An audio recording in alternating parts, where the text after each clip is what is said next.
Hello everyone, good morning. করেছিলাম already, আর আমি দেখতে চলেছিলাম একসঙ্গে আমাদের একটি ব্লগ নিয়ে। আর হচ্ছে শনিবার, বৃষ্টি ভেজা একটা দিন।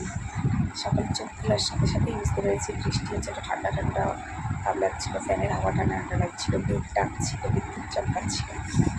তো এরকম একটা ওয়েদার ব্লগ যাত্রাটা মানে পুরোপুরি এরকমই যাবে।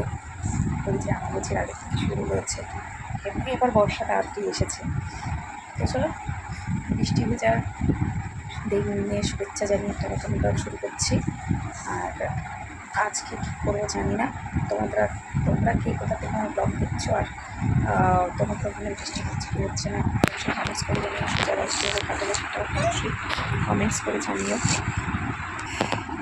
যারা ঘুমাচ্ছিল আর আমি ব্লগটা শুরু করেছিলাম, ব্লগে শুরু করে তার আওয়াজে ও উঠে গেছে দেখতে।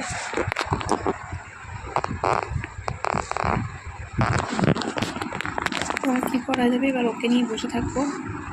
ফ্রেশ হয়ে গেছি, বৃষ্টি পড়ছে, বৃষ্টি মাথায় নিয়েই গেছি। তো ভালো লাগছে না, এরকম একটা ওয়েদার তো এখন ঝিমুনো লাগছে। তারপর রাত্রে তো বাড়িতে এসে ব্লগ শুরু করি, নইভাবে ব্লগটা এন্ড করে দিয়েছি, তোমরা দেখেছই। তো আজকে সারাদিন কী করি না করি সবটা তোমার সাথে শেয়ার করবো। আর প্ল্যানিং তো অবশ্যই কিছু একটা আছে, কিছু একটা করার, কোথায় যাবো কি না যাবো, কী কী করবো, একটা কিছু প্ল্যানিং করে রেখেছি। কিন্তু কতটা কি সাকসেস হবে না, কালকের মতনই কাদা দেখে ভয়ে দৌড়ে পালিয়ে চলে আসতে হবে এরকম ওয়েদার দেখে, জানি না। তবে প্ল্যানিং তো আছেই, কতটা সাকসেস হয় কি না হয় সেটা অবশ্যই তোমার সাথে শেয়ার করবো। সঙ্গে দেখো, ব্লগটা দেখতে থাকো, আশা করছি সবার খুব ভালো লাগবে। আর মার হাতের স্পেশাল রান্না তো আছে বৃষ্টির দিনে, সঙ্গে থাকো।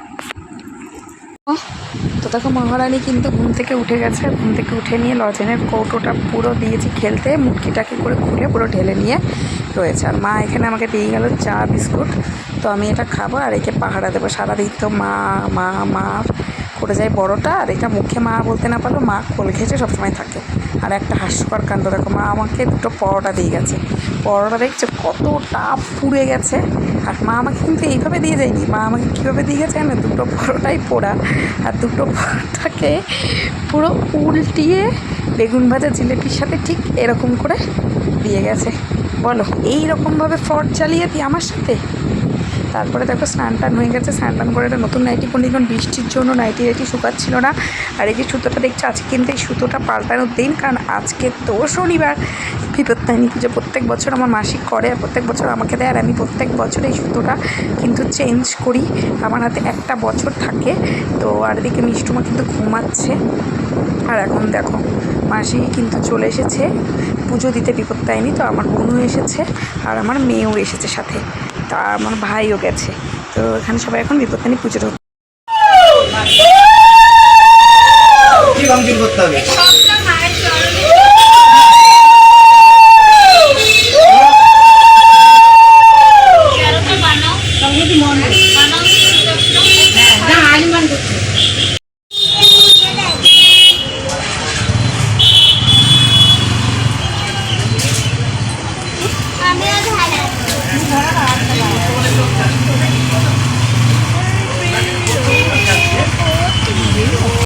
পুজো টুজো দিয়ে বাড়িতে চলে এসেছে। এখানে এখন সুতো ফল এগুলো সব ডিস্ট্রিবিউট চলছে।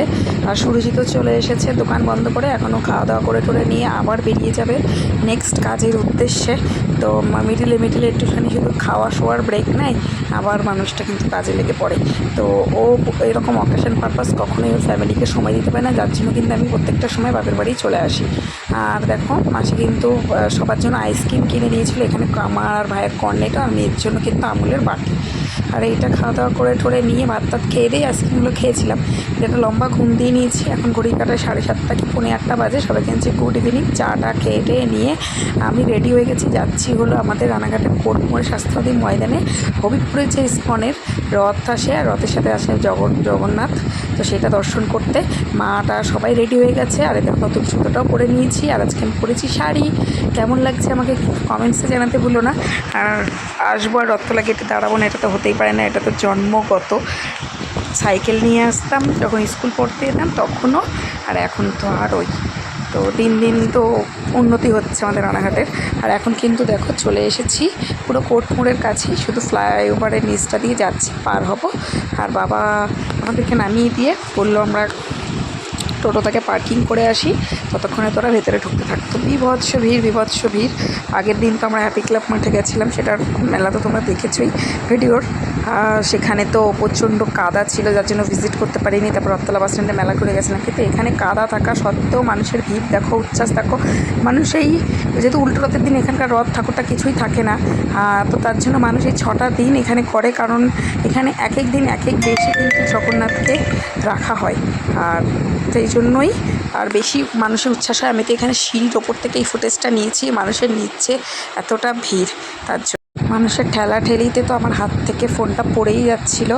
তো এখানে দেখো ঝাড়বাতি টাতি দিয়ে অনেক সুন্দর ডেকোরেশন হয়েছিল। আজকে কিন্তু জগন্নাথ ময়ূর বেশে সজ্জিত হয়েছে, সমস্ত ময়ূরের বেশে।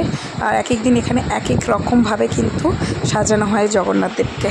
আর আমার মেয়ের তো রোগ, বাড়িতে থাকলে ঘুমাতে চাবে না, কিন্তু টোটো গাড়ি বা বাইকে উঠলেই ও ঘুমিয়ে পড়ে। তো অ্যাজ ইউজুয়াল ও ঘুমিয়েই পড়েছে, আর মার কোলে রয়েছে। আর আমি এখানে দেখো ওইখানকার গুরুদেব, আর ওর পাশে রয়েছিল রাধাকৃষ্ণ, সবাই এখানে রয়েছে। আর এই হলাম আমি।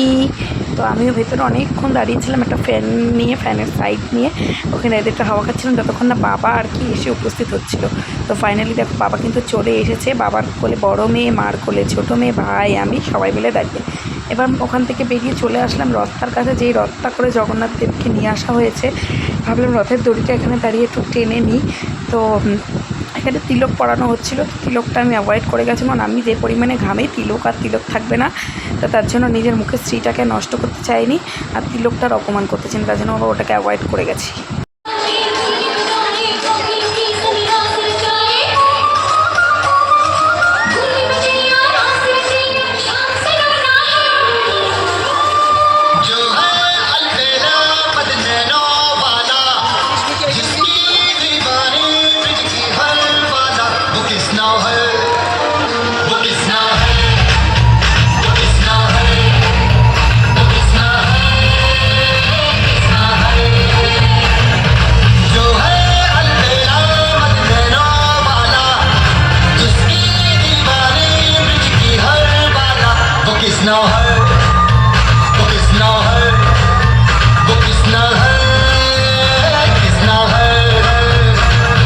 ডান্স প্রোগ্রাম দেখার পর ভাবলাম এবার খাওয়া দাওয়ার পর্বটা শুরু করি। তো ভাই আর মেয়ে খেলে লস্যি, আমরা খাচ্ছি এখানে দাঁড়িয়ে ঘুগনি। একদম পাশাপাশি দুটো কাউন্টার ছিল বলে অসুবিধা হয়নি। একদিকে মা আর ছোটো মেয়েকে দাঁড় করে দিয়েছি, বসিয়ে দিয়েছি, এদিকে ভাই আর বড় মেয়েকে।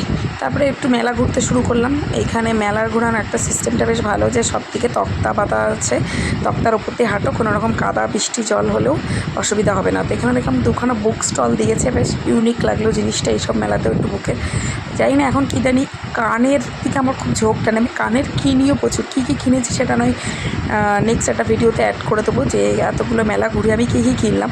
তো এখান থেকে ব্যাগ কিনা হয়েছে, একটা আমার মা কিনেছে ওই যে, আর একটা আমি মেয়ে কিনেছি আমার মেয়ের হাতে। আমার মেয়েও একটু বায়না করছিল, কিন্তু আমাকে কিছু কিনে দিইনি। আর কী কিনছি সব কিছুই একটা অন্য ভিডিওতে দেবো। তো এখন এই মাঠ থেকে বেরিয়ে পড়েছি।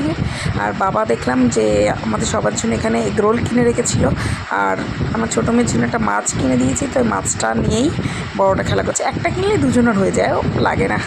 তারপরে দেখো এখন এই আমাদের বাড়ির এখানেই যে রথতলা বাস স্ট্যান্ডে মেলাটা হচ্ছে, সেখানে এসেছিলাম, ভেবেছিলাম দুষ্টু জাম্পিং চড়বে, কিন্তু এখানে এসে দেখছি যে জাম্পিং বন্ধ করে দিয়েছে। তো কী আর করাবে, ব্যাড লাক। তো এখান থেকে একটুখানি আইসক্রিম কিনে নিলাম, আবার আইসক্রিম কিনে নিয়ে এখন সোজা যাচ্ছি আবার বাড়ির পথে। তো চলো বন্ধুরা, আজকের ভিডিওটা তাহলে এখানে শেষ করে দিই। কেমন লাগলো অবশ্যই কমেন্টস করে জানিও, ভালো লাগবে please like, do, share and subscribe my channel. যারা ফেসবুক পেজ থেকে দেখছো, পেজটিকে ফলো করতে ভুলো না। দেখা হবে নেক্সট দিন নতুন একটি ভিডিওর সাথে। বাই।